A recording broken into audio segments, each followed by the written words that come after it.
Good afternoon. I'm Matt Weiner, the Acting Chairman, Vice Chairman, and Executive Director of the Administrative Conference of the United States. We're just ACUS for short. Thank you very much for joining us. One of the President's first actions upon taking office was to issue Executive Order 13985, titled Advancing Racial Equality and Support for Underserved Communities Through the Federal Government. The order calls on federal agencies to adopt the systematic approach to embedding fairness for these communities in their decision-making processes. This forum will address an important component of that mandate, and that is the participation of historically underserved groups in the decision-making processes, including rulemaking and adjudication of federal agencies in carrying out their regulatory programs. ACUS is pleased and honored to sponsor a forum on so important of a topic.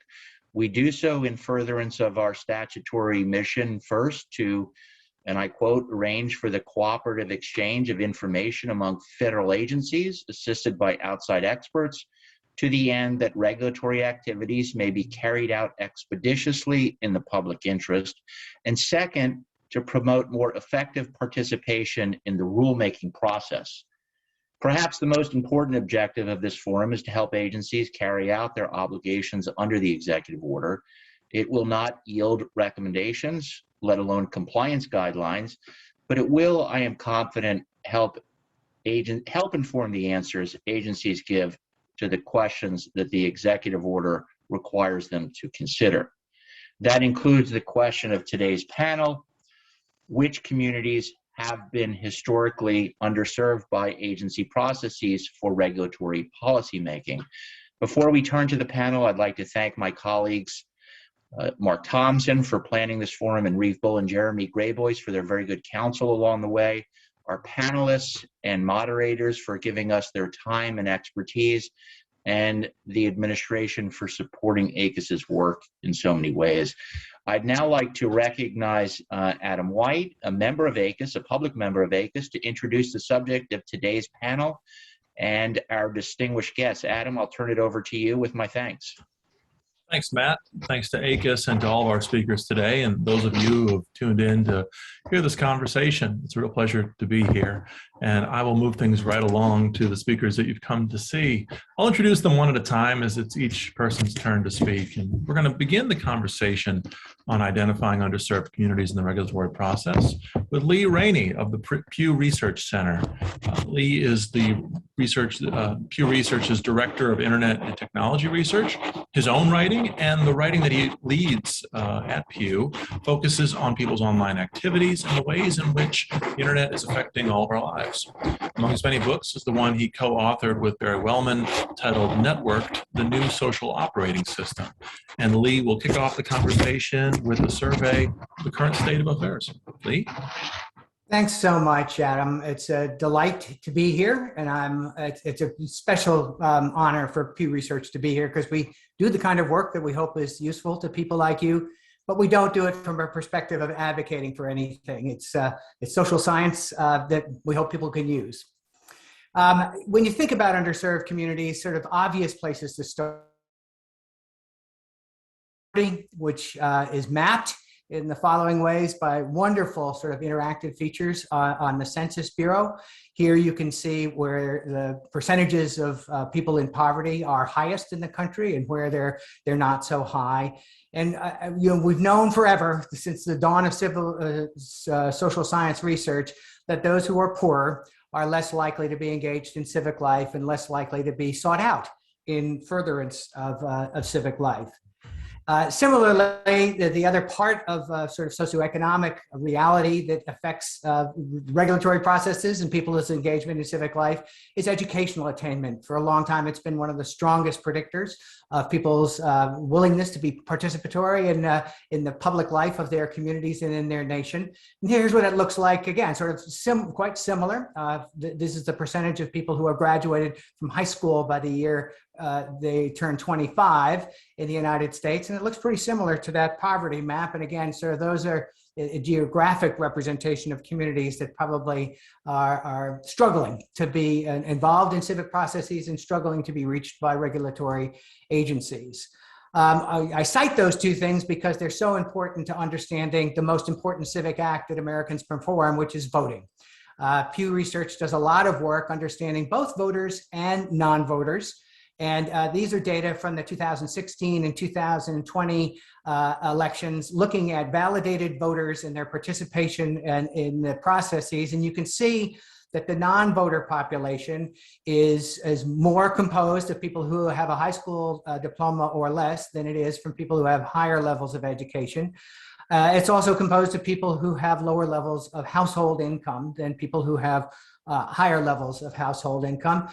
There's a sort of similar story about underserved and underrepresented people in the civic culture by age. Those who are younger, ages 18 to 29, the first stage of voting, they are not as likely to vote as people who are considerably older. And since there's so much focus on race and ethnicity in the country, I just displayed these data as well too. There are ways in which obviously the white population is still the dominant part of the non-voter population, but there are ways in which non-voters are sort of overrepresented among Black Americans, Hispanic Americans in particular. We don't have geographic maps yet from the 2020 election, but this sort of shows the overlay of the two maps I showed before on poverty and educational attainment, show where voting participation is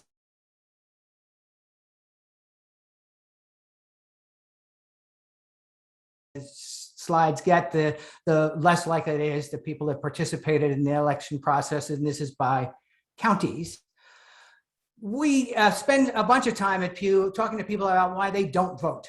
And the most recent data we gathered were in the 2018 midterms. And this is pretty representative of what we've heard over the years about the reasons that people don't vote. So a substantial portion say they just don't like politics.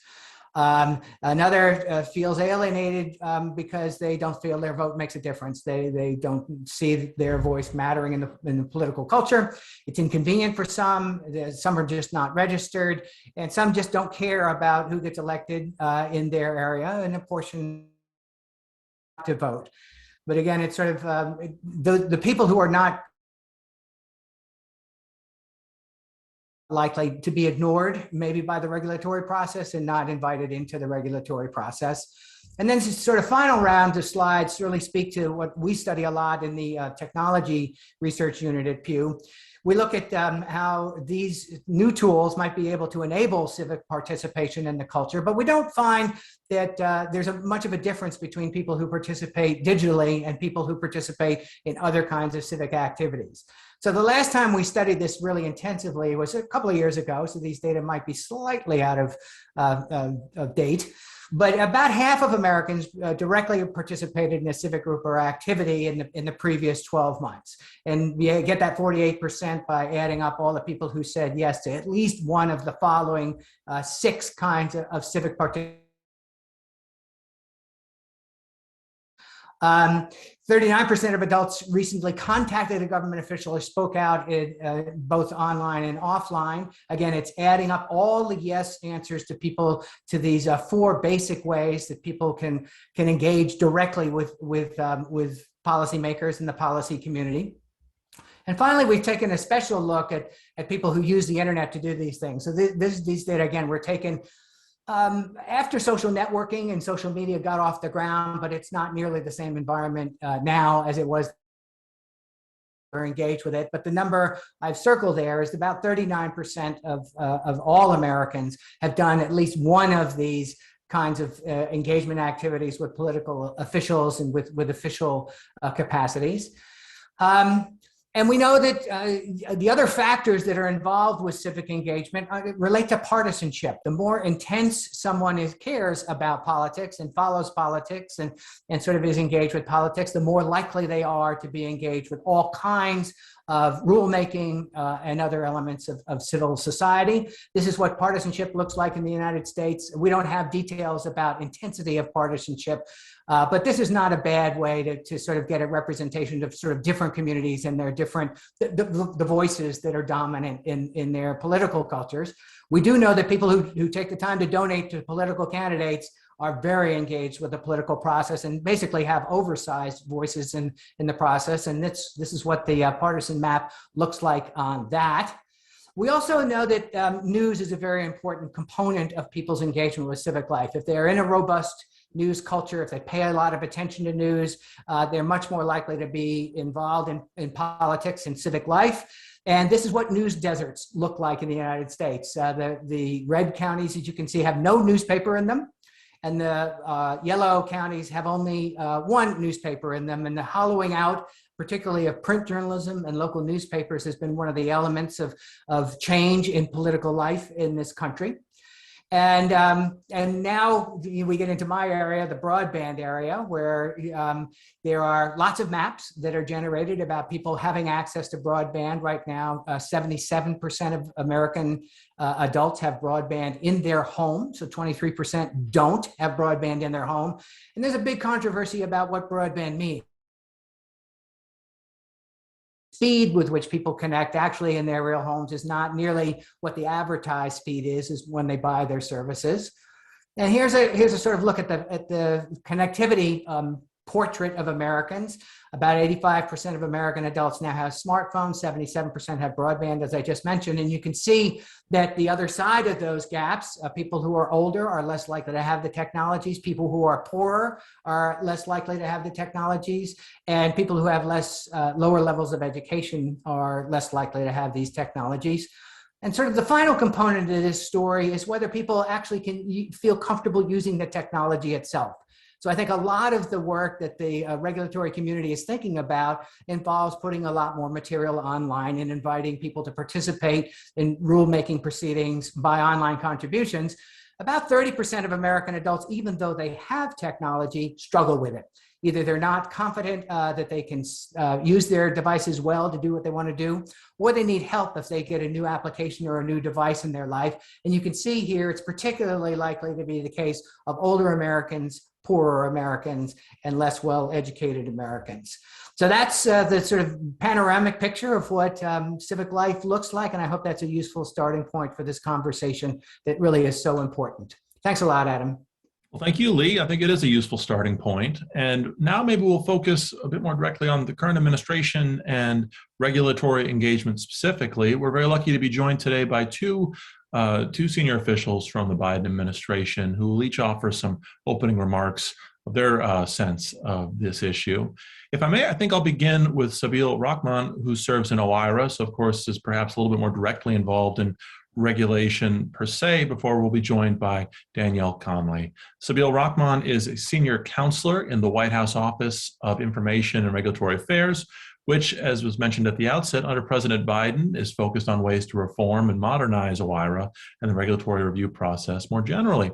Sabeel previously served as president of Demos and as an associate professor of law at the Brooklyn Law School. Sabeel, thanks for joining us.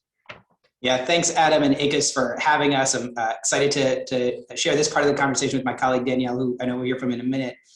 So maybe I can pick up where Lee left us off.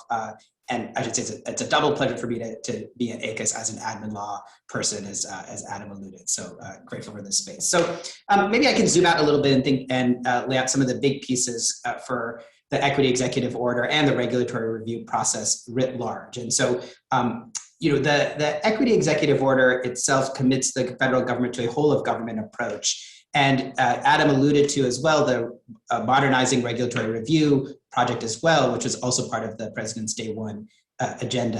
And there's been an enormous amount of work. It's been a great team that's been working on all of this. I think there are a number of high level points that I want to put on the table for folks to think about right at the outset. So one is when we think about what it means to incorporate equity into regulatory policy or federal government policy, that's actually a pretty broad mandate. And so OMB issued a report to the president a few months ago, laying out some of the key prongs for this work.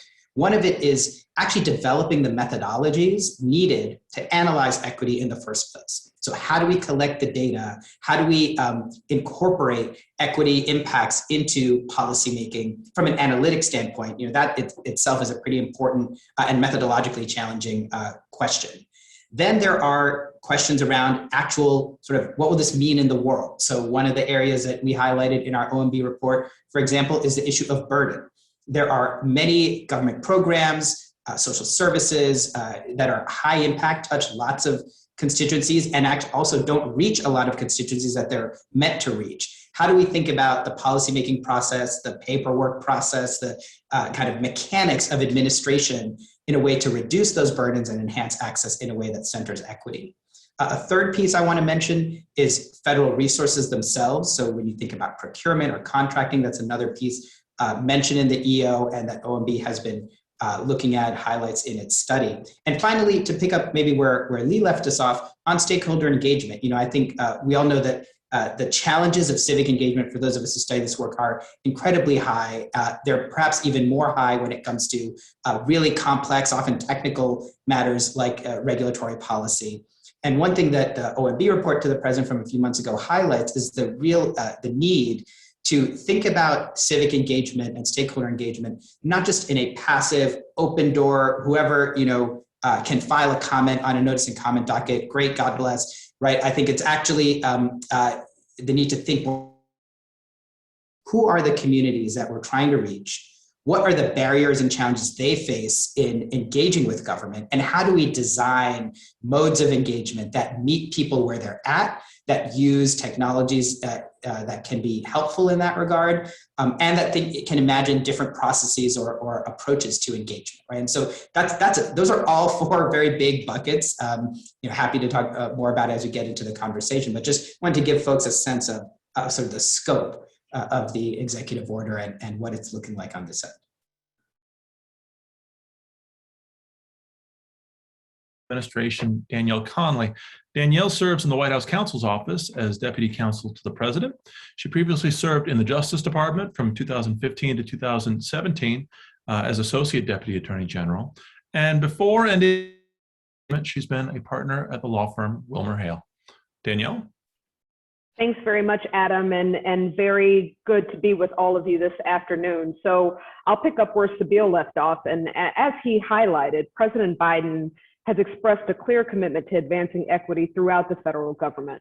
And as a part of that, he charged every federal agency and all of our teams here in the White House with advancing equity in all of our policy work and decision-making, from drafting legislation to proposing a budget to developing rules and regulations and agency programs. And the White House Counsel's Office plays a crucial role in helping to structure and support most of these efforts. So I lead the White House Counsel's Office Racial Justice and Equity team, which helps supports agencies and the White House in advancing this commitment to equity and provides advice about the best ways to structure federal programs and use the various levers that we have available in order to advance the president's agenda.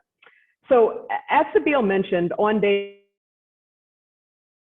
this executive order requiring a systematic approach to advancing equity and embedding fairness in decision-making in all of the federal government's actions. And in implementing the executive order, my team has really advised agencies on the specific ways that they can embrace and advance principles of equity consistent with both legal requirements and the administration's policy objectives. And one of the early questions that arose was, how we define underserved communities in a way that's aligned with the administration's commitment to advance equity for a number of communities that have historically experienced barriers in access to and participation in agency policies and programs. And the starting point for the understanding of underserved communities was the order's definition of equity, which the order broadly defined to mean, quote, the consistent and systematic, fair, just, and impartial treatment of all individuals, including individuals who belong to underserved communities that have been denied such treatment, such as Black, Latino, Indigenous and Native American people, Asian Americans and Pacific Islanders and other people of color, the LGBTQ community, members of religious minorities, people with disabilities, people who live in rural areas affected by persistent poverty or inequality. And grounded in that sort of broad understanding of equity, the order goes on to define underserved communities even more broadly to encompass geographic communities, populations that share particular characteristics, communities that have been systemically denied a full opportunity to participate in economic, social, and civic life. So from a legal perspective, one of the things that definition reflects is the federal government's broad authority to take action to advance equity for all. The order requires agencies to review the full scope of their programmatic work and to really drill down and identify barriers to equitable access. And so specifically, under the order, agencies will examine what benefits they're delivering to the public, what current pathways exist to accessing those benefits, and what, if any, barriers exist to accessing those particular benefits. And as Sabeel mentioned, agencies are also specifically tasked with assessing their procurement procedures with a similar set of questions in mind. Who has traditionally had access and who's prevented from having access? And based on those assessments, agencies then have to devise specific strategies that really are aimed at addressing those particular barriers. And the broad mandate of the EO means that agencies have a broad array of potential levers to use to advance equity. But in light of the breadth, there's also a very diverse set of legal questions surrounding how you craft strategies to address such barriers. And that's really where our offices come in. So just to highlight a couple of examples of the legal issues that we've dealt with agencies in implementing the order. These have to be cognizant of a variety of legal principles that come into play when thinking about how to structure programs that advance equity, gender equity in particular.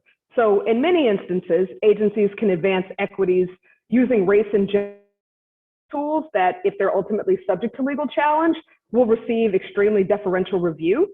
And those policies cover a lot of ground under the EO. But if an agency concludes that a program requires making a classification that's based on race or sex, obviously the Constitution will come into play. And such classifications are typically, subject to a very heightened judicial scrutiny. And so the record that the agency develops really will be crucial here. As you all probably know, courts look to things in the record like historical and ongoing discrimination against a particular population, as well as documented disparities, the effectiveness of race or sex neutral policies that could effectively cure those disparities, the flexibility of the governmental program that's at issue, as well as a number of other factors. So in addition to counseling agencies on those issues, agencies also in this context have to be cognizant of the requirements of the APA when developing and issuing regulations that are designed to advance equity. So, again, with all of that, we've been working very closely with agencies as they do this work, and they're still very much actively devising their plans. Under the EO, agencies were required in August to submit equity assessments to the Assistant to the President for Domestic Policy. Assessments, agencies are now turning to the work of developing actions to address the inequities in their programs to the extent that they exist. And by January 20th, the 1-year mark of the administration, all of the agencies will submit these forward-looking action plans. And I think that's where our work will get really interesting, is really working with them to provide guidance to ensure that they simultaneously pursue the president's ambitious directives in this space, but while carefully navigating all of the relevant legal considerations. With that, I'll turn it back over to you, Adam. A very helpful overview, and thanks again, Sabeel, as well, for this presentation on the administration's approach. Our last speaker on the panel today is William Yeatman. Will is a research fellow at the Cato Institute, where he writes on administrative law, constitutional structure, and regulatory reform. And he writes widely on these issues for legal journals and the popular press, including the Yale Journal on Regulations Notice and Comment blog, where he has a regular column on developments in the Ninth Circuit. Will, thanks for joining us. Thank you so much for having me, Adam, and thank you to ACUS for hearing me out today and allowing me to participate. I'll be brief. We're talking here, our charge was to discuss best practices when it comes to identifying underserved communities. But from what I've seen, agencies have employed only one practice. And here's what I'm talking about. There was a handful of agencies in performing their equity assessments, sought information from the public, veterans, USDA, Interior, NASA, and the Transportation Department.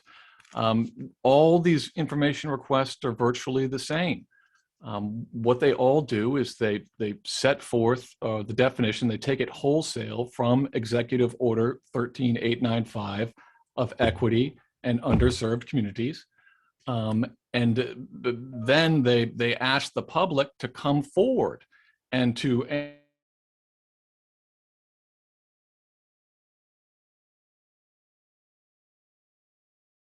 self-identify as a member of these underserved communities, pursuant to the definition verbatim that's employed in the executive order. So, I guess my point is the ball is already rolling when it comes to identifying or how agencies go about identifying these underserved communities. Regardless of best practices, it seems as though the only practice is self-identification by the community members themselves. I'll end on a sort of a note of caution, if you will, about the capaciousness of the definition of underserved community.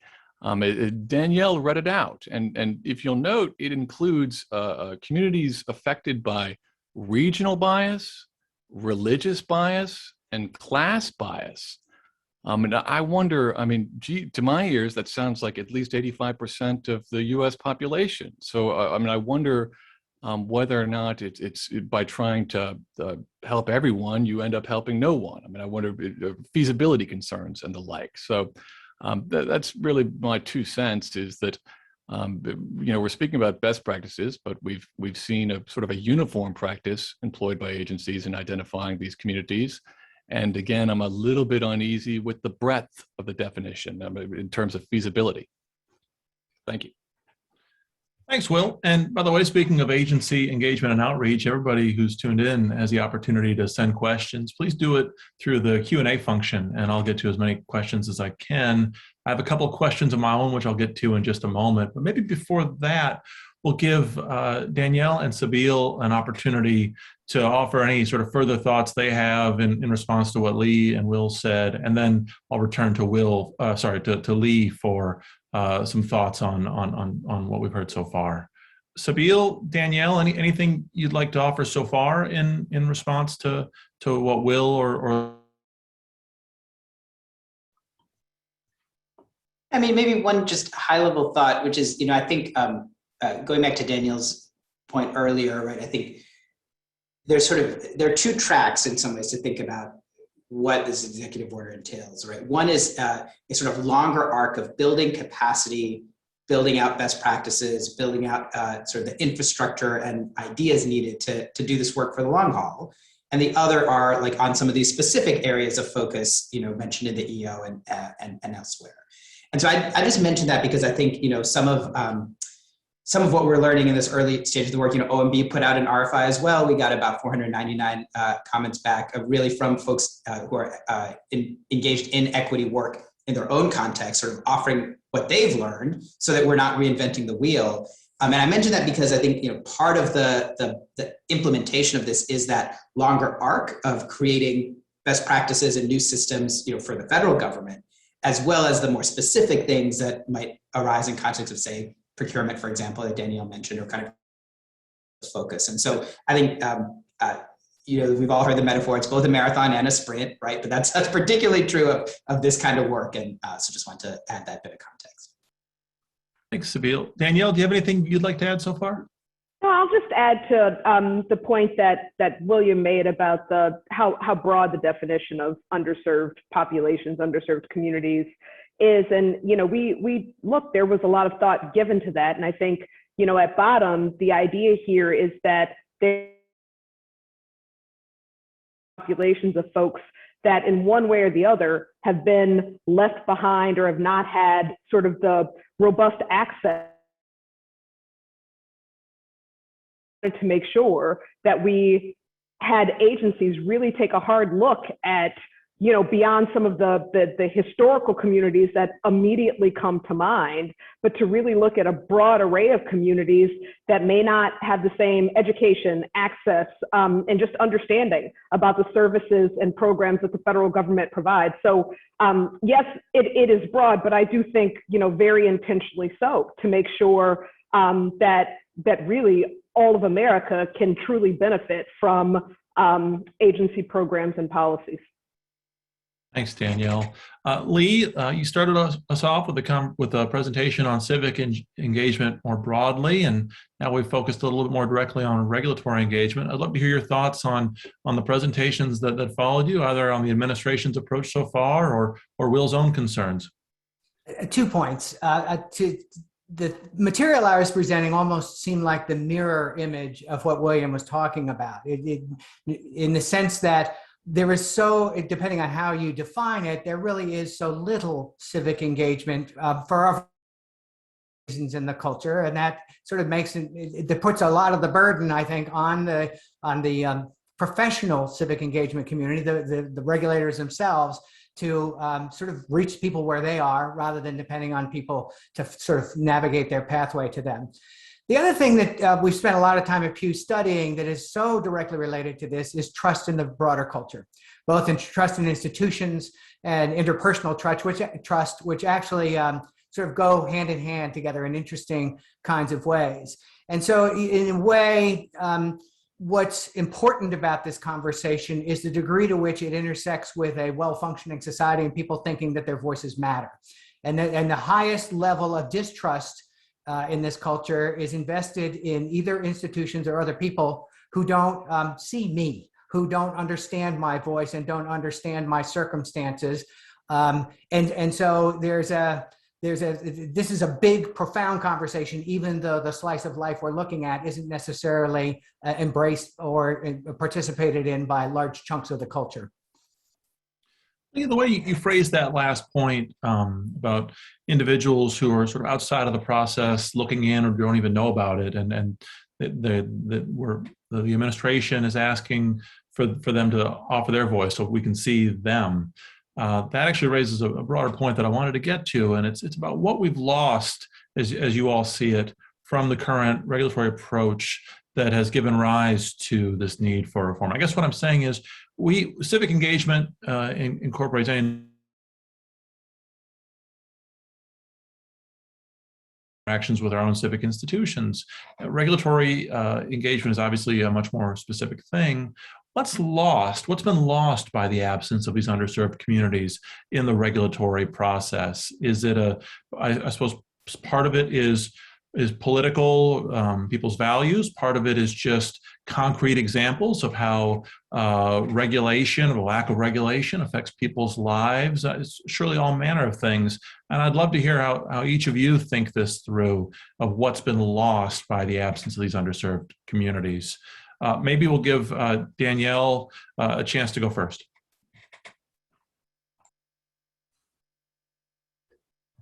Sorry, I was still muted. It's a really interesting question. I think for me, the first thing that comes to mind about what's lost is it's the ability of people in certain populations to not have access to certain programs, whether it's because they weren't informed, they didn't have the education, right? They weren't informed about what the program is. Maybe there was a language barrier, right? There's documents about federal programs. Maybe they were just printed in English, and that actually posed a barrier to certain populations receiving the benefits of those programs. And so I really look at it as, to me, what's lost is, if you've got federal programs that are designed to help people, then you want all of the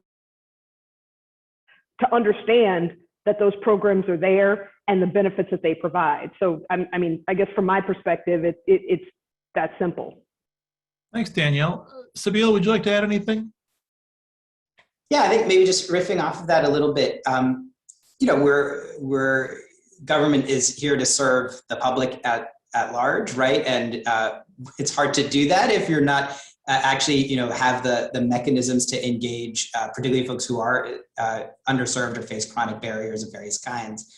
And I think that's both on an implementation kind of design point, as Danielle was saying, and on a general good government building kind of having evidence to inform public policy point, right? Like if we want to design policy to respond to public needs, and sort of this type of equity analysis and everything we're talking about here, including the engagement with folks directly, is all central to identifying what those needs are and then figuring out how best to meet them. One other small example I'll give, which just sort of similar to what Daniel was describing is, if you think about how do we help people access those services that they might be, or protections that they might be entitled to?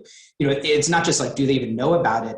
You might know about a program, but the steps you have to go through to even like get that benefit or protection or that service might already be so much as to kind of chill people away from that program. And so, user-based testing, for example, of form design or of enrollment processes, these are also things that we talk about sort of civic engagement more broadly, but also want to kind of highlight that type of engagement is also pretty central to just when it comes to implementation. Thanks, Nabil. Will, Lee, do either of you have anything to add on this point about what this kind of outreach would add to the regulatory process? I've got one thing to riff off what Nabil just said regarding how administrative burdens can engender inequity. And I agree with that 100%. I believe the OMB in that report, they recommended administrative paperwork audits, in essence, for agencies to conduct those in the spirit of advancing equity. I will note, however, and this perhaps gets to the difficulty of this endeavor writ large. When agencies first undertook their equity analyses, as I understand it, they immediately came to realize they've got a big problem. That the government doesn't collect demographic data regarding beneficiaries or regulated parties. They didn't have anything to work with in terms of advancing the equity agenda. And I guess, what is the solution to that? It is, of course, more paperwork. So, on the one hand, we've got administrative burdens being a source of inequity. On the other hand, we've got the solution to advancing equity is to impose greater administrative burdens. More paperwork. So it does, to my mind, speak of sort of the implementation difficulties, of this project. Lee? I'm going to return to this point that the most despairing people and the most detached and distrusting people in the culture are those who feel their voice isn't in the process and those who think the game is rigged. And so there's no reason to participate. One of the most interesting, not good developments in the regulatory process in recent years has been the advent of trolls and bots. There are ways now that you can jam the inboxes and jam the comment functions of the regulatory process in a way that people can see. They can see that their voice, is in this welter of junky kind of stuff or cut and paste kind of stuff. And so you lose sort of citizen trust, and that's not good for democracy. The other part of this is just to remind everybody that there's just a ton of social science, that the more diverse things are, the more points of view that are in play by any measure of diversity you care to add, the smarter institutions and organizations get. And it's true for individuals too. The bigger your social network and the more diverse it is, the smarter you are and the way you can navigate life better. Thanks, Lee. And Lee, you point out the recent problem of trolls and bots in the regulatory process. And as it happens, as many know, that's something that ACUS itself has been studying in recent years. And obviously it's become a big issue. Now, again, thanks to all who have submitted comments or questions so far. I'll get to those in just a moment. But if folks will just humor maybe one more question from me. Of course, ACUS is focused first and foremost on procedural design and institutional design, and thinking through how this approach might be instituted and formalized over the course of years to come. I wonder what the institutions would look like. Oftentimes we see within agencies or within administrations, you might almost call them counter institutions, right? Parts of an agency or an administration that are sort of there specifically to participate in the process, whether it's offices of environmental justice and now offices of equity as well. And we see it also with things like the Small Business Administration. In some ways, Sabila, I suppose your office. And so I guess my question is, what's the best way to institutionalize this in the long run? Is it creating new institutions within agencies? Is it creating new institutions within administrations? Is it looking into other parts of government for those kinds of new institutions? Is it looking beyond?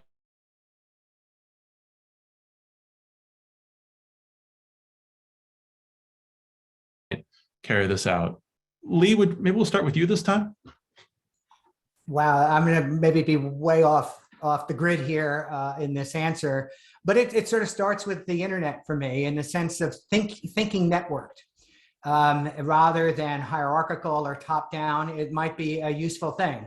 In the age of lots of citizen science, in the age of lots of peer-to-peer patient groups that are now making substantial contributions to medical literature and findings, in the period where sort of citizen-based or citizen-enabled budget making is taking place in a variety of communities, sort of finding mechanisms to invite in the willing who just literally need a link or a way to connect to each other to be engaged with the process. Thanks, Lee. Sabeel, do you have any thoughts on this?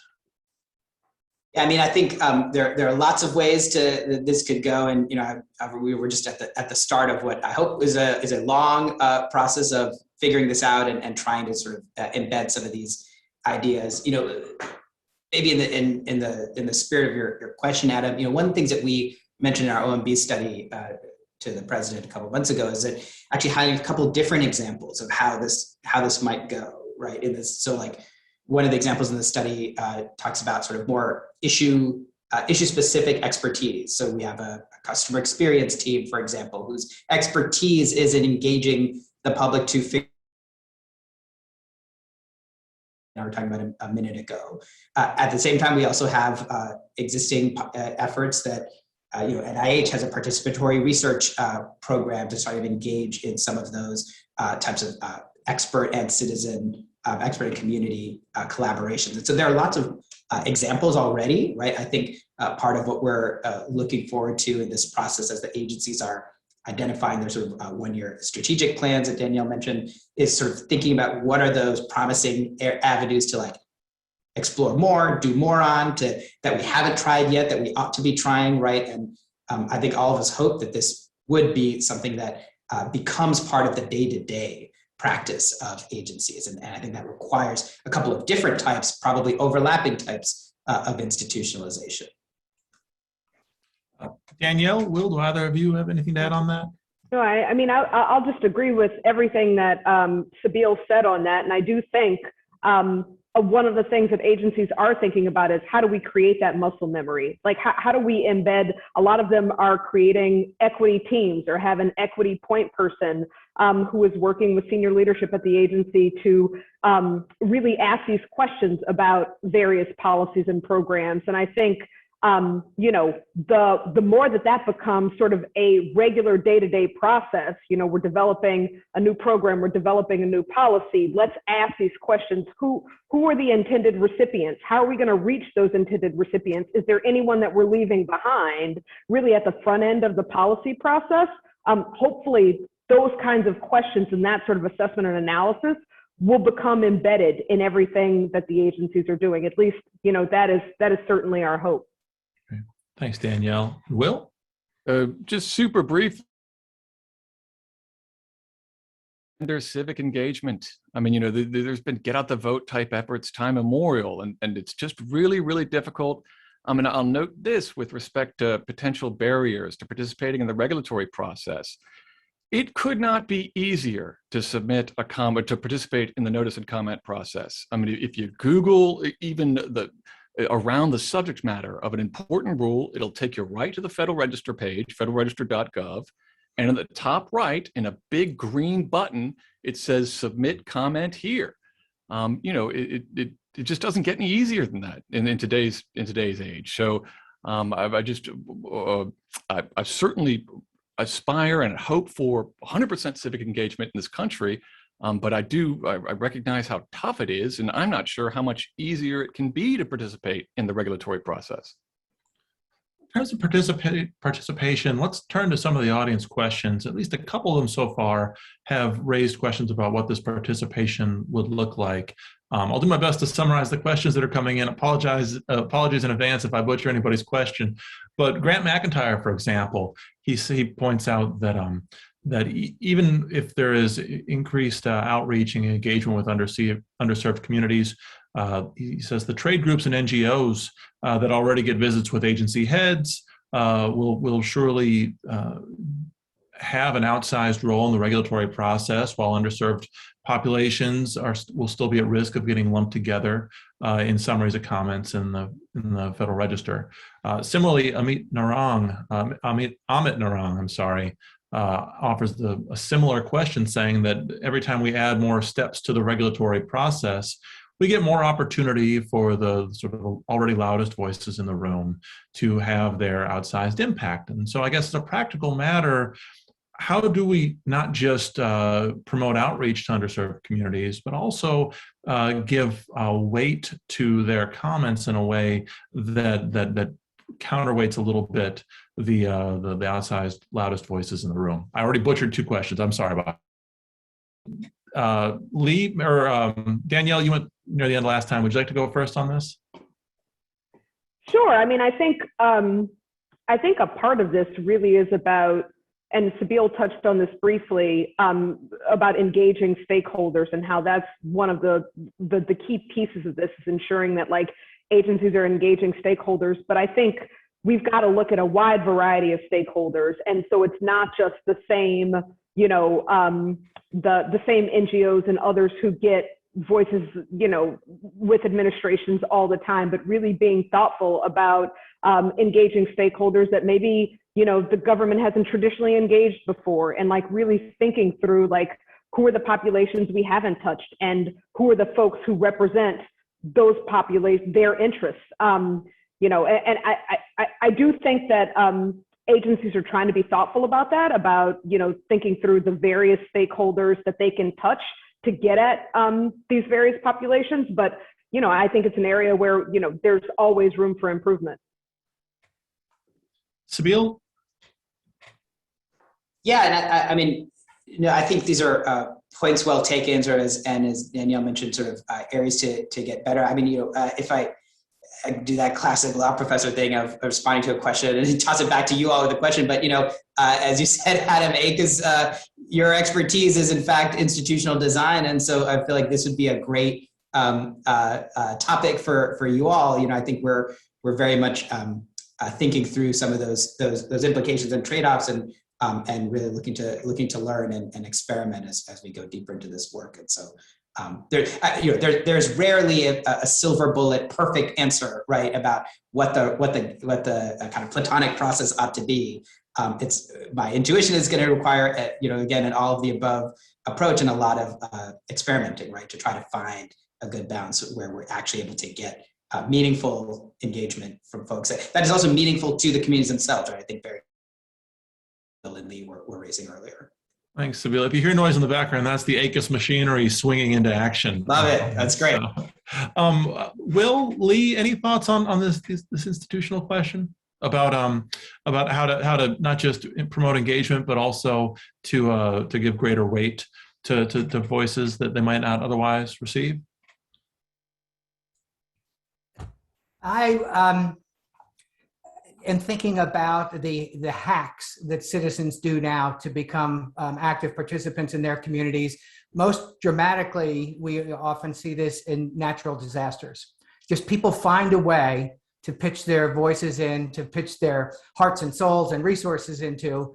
And I think there might be ways to be opportunistic about things that are happening in the culture, sort of news flare-ups or things like that, where the administrative and regulatory community might sort of hop in and sort of invite those who are engaged at the moment to weigh in the way that they care about it. There's sort of a participatory way to this that doesn't sort of fit neatly into forms, but people will probably be engaged with that. I'll just add super quick with respect to the question. Any given agency is going to have the discretion to give weight to whatever class of comments they want to. So it's not it's a matter of political will, really, assuming the engagement has been had and so assuming the comments have been submitted and whatnot. There's a couple of big picture questions in the Q&A that we've touched on a little bit, but I do want to focus on them squarely. Stephen Buckley asks for a clarification. Is the term underserved seen as a matter of degrees, or is it seen as a binary yes-no condition? And similarly, at the outset of the conversation, Courtney Rosen asked in response to Sabil's presentation, she asked how the equity order plays into this. She asks, how can policymakers actually analyze equity? So could we just pan back to those and one more time? How should an administration, how should agencies and others involved in the process begin with a definition of underserved or equity? And it's a marathon, and we're looking at the longer term. Surely future administrations, Republican and Democrat alike, will see these things in different terms over time. How do you think this will play out in a change from administrations, not just, again, partisan changes, but just the natural change of a regulatory trajectory over time, these questions of underserved communities and equity? I don't know whose turn it is to go first this time. Maybe we'll let you go first this time. Well, I'll be perfectly frank. I don't expect, I think someone said previously, and I can't remember whom, but presidencies like to put their own gloss on their regulatory policies. And equity is the Biden administration's gloss, and a subsequent president is going to put a different gloss on, how they go about regulatory action. So I fear, to the extent that this is a function of presidential administration, it'll last for as long as Biden is president. Well, Will, let me stick with you for a second, and then maybe we'll go to Sabil next. Surely, for reasons that you identified earlier, surely even, say, a future Republican administration would see certain communities that they believe are underserved in the regulatory process. Surely they have a view of equity, even if the term equity has become more prominent in recent years. You don't think really that a future Republican administration might not want to, or might simply cast these programs in their own terms? Well, but geez Louise, that's the worst of all worlds. That seems to me the most cynical. The definition of equity in underserved communities are so broad, so capacious, that presidents of entirely opposite political stripes can seize this mantle and kind of pursue business as usual for Republican or Democratic policy. So that's exactly what I was getting at, I guess. That would be a wholesale shift. If a president with different political values used this same principle to advance, different interests, that to me isn't indicative of long-lasting success. I hate to sound cynical. So, Sabil, why don't you give this one a shot instead? What do you, first of all, the basic question about how we'll go about thinking about the terms equity and underserved, but also, how you think this plays out over time. Yeah, so, on that first point, I think Daniel very helpfully sort of articulated, right, there are broad and multidimensional definitions for equity and underserved in the EO. And I would offer, I think that's actually a very important conceptual starting point, right? Because it's a big country, it's a big government, and there are many different kinds of challenges that folks are facing and overlapping challenges too, right? And so, I read that broad, I think we also, that broadness is actually important to making sure we're kind of having the lens needed to speak to those kind of matters of public interest, matters of specific need that we've been talking about today. So it's not that you cover everything for every policy, right? But it's that you want to make sure you're not missing a set of chronic disparities or challenges that might be particularly salient in one set of issues in one domain. And I think that leads to the other point too, is that I don't know what the future holds. I'm not going to prognosticate, but I think a lot of this equity work is really about good government, right? In the sense that there are real empirical, evidence-based challenges, disparities, issues in the world that we all, I think, have a shared interest in trying to solve. And so, that's what this is about, right? I think kind of taking some of the presidential administration points you're making out of it, government has to make good evidence-based policy that serves statutory purpose and serves the public need. And this is a way, in my view at least, and that we do that better, right? By making sure we're actually paying attention to things that too often are too easily overlooked. Danielle? I mean, I would very much agree with that, and especially the what is good government point. And I do think that, totally appreciating that every president will put his or her own gloss on, what they want their administration to focus on. But I do think at bottom, and our government should be concerned about ensuring that the programs and the benefits that the government provides really are accessible to everyone who's eligible. And that should be, I mean, to me, that that at bottom should be sort of a driving principle across administrations. And I do think that that's how we've tried to interpret this executive order. And that's certainly the mission of the agencies, to make sure that no one's left behind, that there's not a program that, people from rural communities aren't getting the benefit of because they don't have access to it. And I really do think that that is something that no matter who the president is, will sort of transcend administrations. Now, what that looks like obviously may be different, but I do think at bottom, it is about good government and making sure that we're serving the people. Thanks, Danielle. Lee, it looks like we only have a minute left, so I guess you'll get the last word on this. Oh, wow. Well, I'll finish on adding on to Danielle's point. I think the larger forces in the culture and in technology in particular, aren't necessarily political and dependent on administrations. The structure of organizations themselves is inevitably going to change.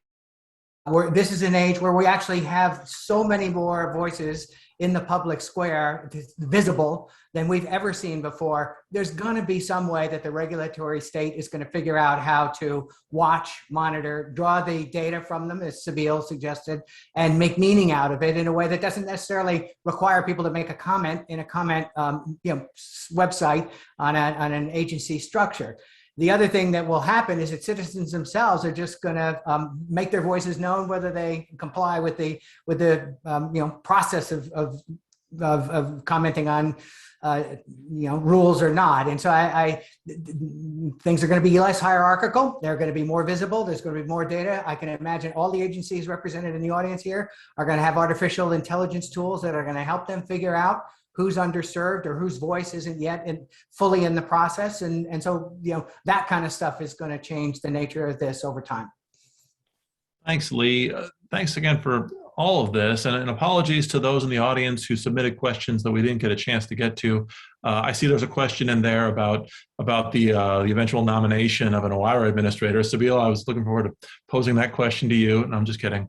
But for the folks who would like whose questions we didn't reach, and for all of you, please keep in mind that this is just the first in a series of conversations that ACUS is hosting about these issues. As it happens, the next one will be on November 8th at 1:00 p.m. The title is Sources of Reforms to Improve Engagement with Underserved Communities. So I'm looking forward to that conversation myself, and I know you all are too. But in the meantime, thanks again for joining us, and thanks especially to our speakers. And this brings our conversation to a close. Thank you.